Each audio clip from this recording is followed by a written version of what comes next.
కూర్చొని మీరు కాంట్రాక్ట్లు వేస్తే కాంట్రాక్ట్లు వేసిన వాళ్ళందరినీ మేము బెదిరించేస్తాం, జైల్లో పెడతామంటే ఏమనుకుంటున్నారా మీరంతా?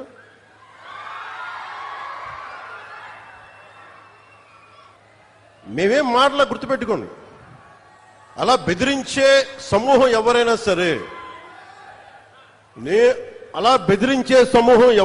సరే, మిగతా వారి గురించి నాకు తెలియదు. పవన్ కళ్యాణ్కి అధికారం ఉన్నా అధికారం లేకపోయినా పవన్ కళ్యాణ్ ఎప్పుడు పవన్ కళ్యాణ్ లాగే ఉంటాడు. భయపడ్డం చాలా, ఇంట్లోంచి బయటకు వచ్చేటప్పుడు తిరిగి వెళ్తాం లేదు అని డిసైడ్ అయ్యే వస్తాం. అందువల్ల మీ ఆకు రౌడీలు కానీ అలాగే చెప్తున్నారు.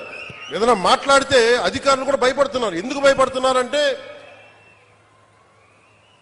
చెవుల్లో చెప్తారు, అదే సార్ వాళ్ళ వెనక చాలా మంది రౌడీలు ఉంటారండి, కిరాయి హంతకులు ఉంటారంటే, మీకు కరెక్ట్గా యోగి ఆదిత్యనాథ్ లాంటి ట్రీట్మెంట్ కనుక ఒక్కొక్కడికి ఇస్తే, ఒక్కొక్కడికి రౌడీజం అంటే కాలు కీలు తీసి మడత పెట్టి కింద కూర్చోపెడితే, అప్పుడు కరెక్ట్గా చెప్తా, కరుడు గట్టిపోయిన జీవితకాలం ఒకే మన వాళ్ళకి ఏకీభవించవచ్చు, ఏకీభవించకపోవచ్చు. నక్సలైట్స్ తోటి, వామపక్ష తీవ్రవాదులతో మనం ఏకీభవించవచ్చు, ఏకీభవించకపోవచ్చు.